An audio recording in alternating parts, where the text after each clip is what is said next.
Hi, my name is Dan Seif, and this is my story.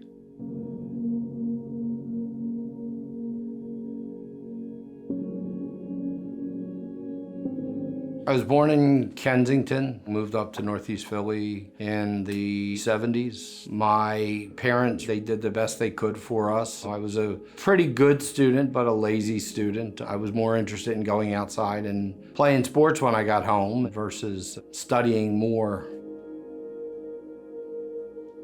Wilma and I met in a very interesting way. This was pre-dating sites. I was online and a friend of mine asked me to go into a chat room with them. I went into this Yahoo Christian singles chat room, and she went into that same room and she said hi, and that was it. We talked for 3 hours or something like that night.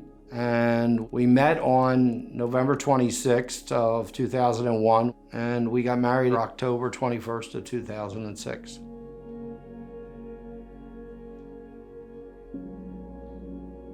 In July of 2014, I got a phone call from my daughter, Rebecca, and she said they have taken me to the hospital. They're running some tests. I had some stomach pains. She called me back, and she was beside herself, and she said they found a mass about the size of a football. They diagnosed her with a sarcoma, and in September, Becca definitely started taking a turn, and you could see that tumor was growing, that, you know, there was a significant growth. The doctor met with us, said that she thought Becca should go into hospice. Becca was not very accepting of that. She said that, you know, I should, you know, what else? And, you know, as we cried, we said, we've done the what else. And Becca said, I'm not going to say I'm going to hospice. You have to say it for me. And I said to her, I said, Becca, I said, is that what you want? She says, you have to say it for me. I said, well, then I'm saying it.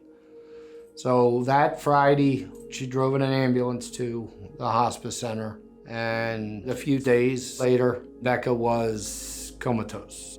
And we prayed with her and whispered in her ear that if she needs to go, she can go. And we got home, and we both had missed calls.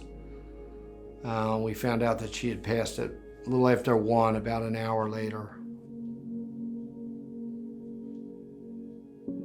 You know, I had prayed with a couple here, Pastor James and Miss Veronica, and Pastor James had talked to me about a miracle, not the big miracle, the healing, but the small miracles. It was that, between my Bethel family and my work family, that just kept me going. And realizing it's not the big miracles, it's the small miracles. When she was supposed to have the colostomy bag, she didn't get the colostomy bag, and she was able to live another year. God's just been faithful. Doesn't mean that it didn't hurt me, doesn't mean it didn't bother me, but I had people that I knew that if I was hurting, that I could share with. My Bethel brothers and sisters walked alongside of Wilma and I, and, you know, people would take us aside and pray with us. You know, they would not leave you feeling left alone or lost. For the person who's not at Bethel, I would say, give it a chance. There's something here for you, someone here for you. You'll be amazed where you're going to find Jesus. Bethel is not just about Sundays. It's a 24/7. There are people here that love Jesus and would love you to know who Jesus is. Bethel, you know, it says that it's the perfect place for imperfect people. So Bethel's just a place to feel perfect in your imperfection.